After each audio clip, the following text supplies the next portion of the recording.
کیا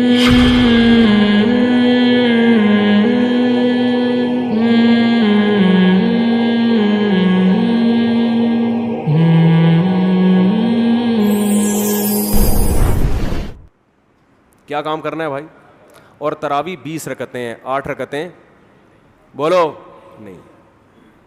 حضرت عمر سے 2 روایتیں، ایک 8 والی اور ایک 20 والی، کہ حضرت عمر نے کتنی دیکھو نبی صلی اللہ علیہ وسلم نے تراویح کی کتنی رکعتیں پڑھی ہیں، کوئی بے غبار حدیث میں ہمیں اس کا تذکرہ نہیں ملتا. بس اتنا ہے کہ 3 دن پڑھی ہے، بس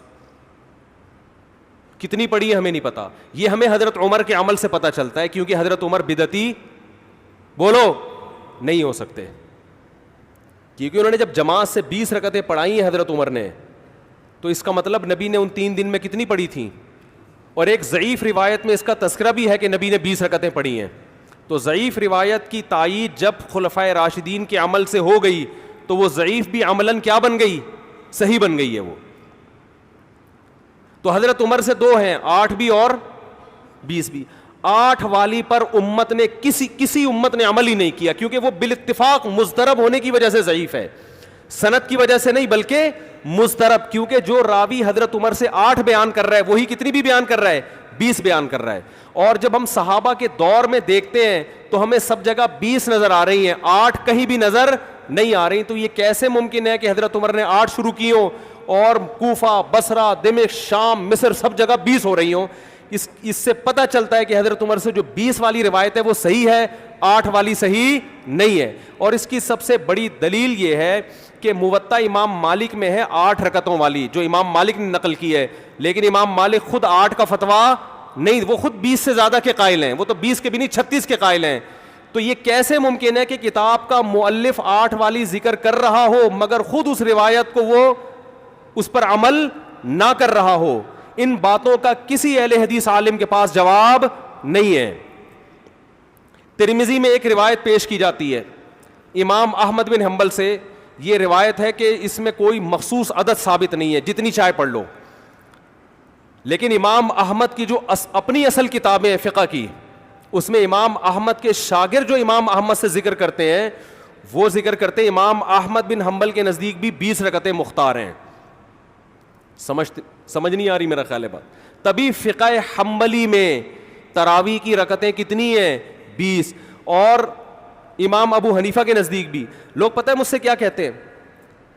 لوگ جو ہے نا کہتے ہیں کہ یار آپ ان حدیثوں کا انکار کر رہے ہو جس میں 8 آتا ہے. 8 والی جو بخاری کی حدیث ہے نا اس کا تراویح سے کوئی تعلق نہیں ہے. بخاری میں آتا ہے نبی رمضان اور غیر رمضان میں 8 پڑھتے تھے، اس کا تراویح سے کوئی تعلق، وہ تو غیر رمضان میں بھی تھی.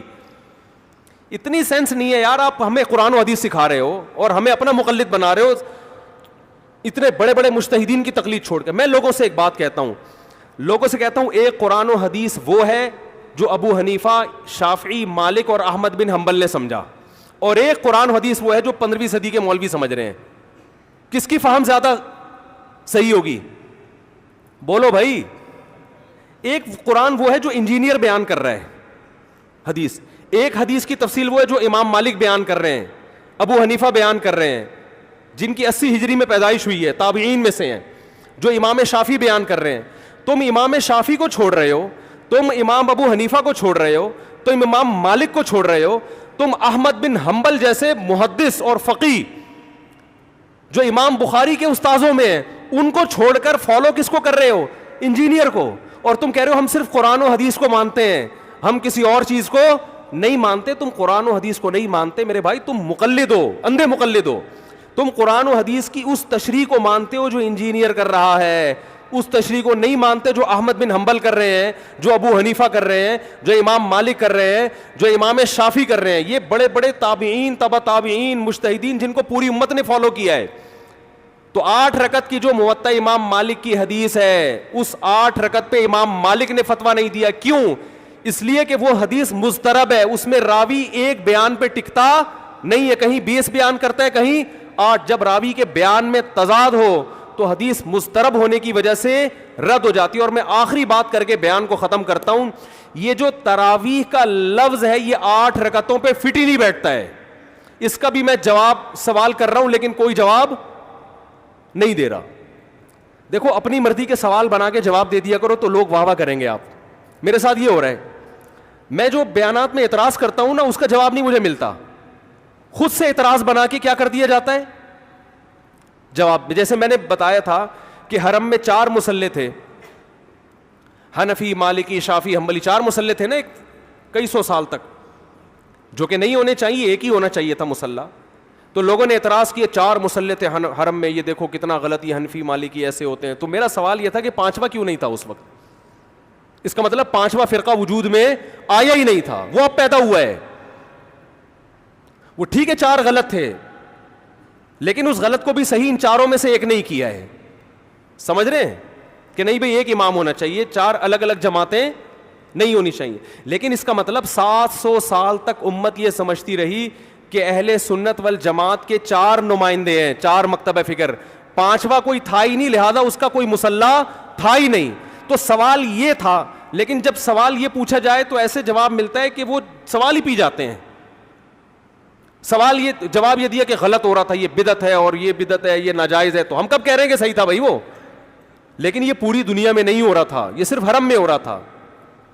اور اس کو ختم بھی حنبلیوں نے کیا ہے کہ نہیں جی امام ایک ہونا چاہیے, سارے چاہے حنفی ہو شافعی ہو اس امام کے پیچھے نماز پڑھیں گے. سمجھ میں آ رہی ہے بات کہ نہیں آ رہی؟ تو سوال یہ تھا کہ 700 سال یا 400 سال تک امت کی نمائندگی ان 4 مکاتب فکر نے کی ہے حرم میں, 5ویں نے کوئی اپلیکیشن بھی نہیں دی. اس کا مطلب 5واں تھا ہی نہیں.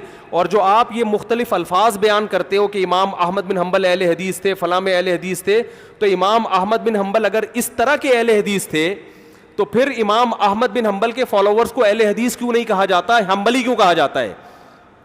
نہیں آ رہی بات میرا خیال. یہ ایسے ہی ہے جیسے جماعت المسلمین والے کہتے ہیں کہ ہم نبی کے دور سے ہیں, اور پھر بخاری میں دکھاتے ہیں جماعت المسلمین کے الفاظ. او بھائی یہ والی جماعت المسلمین نہیں تھی, یہ تو باقاعدہ آپ نے رجسٹر کروائی ہے 1975 میں. وہ جماعت المسلمین صحابہ کو جماعت المسلمین کہا گیا ہے. تو یہ جو اہل حدیث کا لفظ ہمیں پرانے وقتوں میں ملتا ہے, یہ محدثین کے لیے ملتا ہے, یہ کسی مخصوص فرقے کے لیے نہیں ملتا. پھر بھی میں اہل حدیث کو اہل سنت میں داخل سمجھتا ہوں, میں پھر بھی ان کو نہیں کہتا کہ جہنم میں جائیں گے, لیکن میں کہتا ہوں کہ آپ کم از کم اس چند 100 سال پہلے آپ پیدا ہوئے ہیں, آپ کی جماعت وجود میں آئی, ہم پھر بھی آپ کو گلے لگانے کے لیے تیار ہیں, اور ہم صدیوں سے چلے آ رہے ہیں. آپ ہمیں کیا کر رہے ہو؟ آپ ہمیں گمراہ لوگوں میں داخل کر رہے ہو. تو اسلام بہت پہلے بر صغیر میں آیا ہے, جس شکل میں آیا ہے وہی شکل ٹھیک ہے, بات کی چیزوں پر اعتماد نہیں ہوتا ہمیں. تو میں ایک بات کر کے بیان کو ختم کرتا ہوں, یہ جو 8 کا لفظ ہے نا, تراویح کا لفظ ہے, یہ 8 رکعتوں پر صادق بولو نہیں آتا. بہقی کی حدیث ہے اور بھی روایتیں اس بارے میں کہ اسلاف جب تراویح کی نماز پڑھا کرتے تھے, اسلاف سے مراد صحابہ تابعین, تو 4 رکعتوں کے بعد آرام کیا کرتے تھے. تو اس لیے 4 رکعت کو ترویحہ کہا گیا. کیا کہا گیا؟ ترویحہ. روح سے نکلا ہے, روح. استراحت کا لفظ سنا ہے آپ لوگوں نے؟ آرام. استراحت کسے کہتے ہیں؟ آرام. ترویح آرام دینا. راحت, راحت کا لفظ تو اور آسان ہے نا. ارے راحت کا لفظ نہیں سنا؟ راحت کسے کہتے ہیں؟ آپ کہہ رہے ہیں وہ اسے کہتے ہیں ہمارے محلے میں رہتی ہے. راحت کہتے ہیں آرام, ریسٹ. استراحت, راحت. روح یروح ترویحا, باب تفعیل میں جب جاتا ہے آرام دینا. تو ترویحتن, کیونکہ 4 رکعتوں کے بعد آرام کرتے تھے تو ان 4 رکعتوں کو کیا کہا گیا؟ ایک ترویحہ, یعنی ریسٹ ہے اس کے بعد. اب ترویحہ کا جو لفظ ہے نا, 4 رکعتوں کے بعد کیا ہو رہا ہے؟ ریسٹ. اٹ از کالڈ ترویحہ. سب کو پتہ ہے 4 رکعتوں کو ترویحہ کہتے ہیں. 2 ترویحوں کو عربی میں کہیں گے ترویحتان. کیا کہیں گے؟ جیسے رجل کا معنی ایک آدمی, رجلان 2 آدمی. عربی میں 2 کے لیے الگ لفظ استعمال ہوتا ہے, 2 سے زیادہ کے لیے الگ. تو اگر یہ 8 رکعتیں ہوتی تو ان کو محدثین تراویح نہ کہتے بلکہ ترویحتان کہتے یا ترویحتین کہتے. کیا کہتے؟ 2 ترویحیں. اور ان کے بیچ میں ویسے بھی ریسٹ کی ضرورت پڑتی نہیں, ٹھیک ہے نا. 4 رکعت کے بعد امام بیٹھتا, بولتے چل بھائی آگے جلدی کر, جانا بھی ہے گھر میں ہم نے. تو ترویحتین کہتے, ان کو محدثین تراویح نہیں کہتے. اور تراویح کا لفظ ہے جمع. عربی میں جمع کم سے کم افراد کتنے ہوتے ہیں اس کے؟ 3.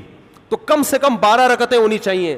لیکن تراویح بھی جمع کثرت ہے, جمع قلت, کثرت جمع اقصا کہتے ہیں جو بہت زیادہ جمع ہو. تو پتہ ہے 4 رکعتیں کافی زیادہ ہیں تو ان کو تراویح کہا جائے گا. 4 رکعتیں تھوڑی سی بھی ہو تو ان کو تراویح.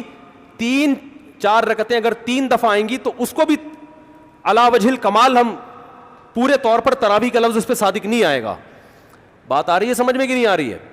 سمجھ میں سب آ رہی ہے, لیکن گھننے بن جاتے ہیں, گھماتے ہیں. اب دیکھیں نا یوٹیوب پہ اس کا جو بیان آئے گا نا اس میں گھمایا ہوا ہوگا, اس میں گھمایا, یہ اپنی طرف سے نکالا ہوا ہے. اپنی طرف سے نہیں بھائی, بہقی کی حدیث ہے, مصنف ابن ابی شیبہ کی روایتیں ہیں, آپ دیکھ لو. اس میں لوگ کہتے ہیں حوالہ کیوں نہیں دیا مفتی صاحب نے. آپ انکار کرو میں حوالہ دوں گا انشاءاللہ. آپ انکار کرو کہ ایسا نہیں, ہم ٹائم بچا رہے ہیں اپنا.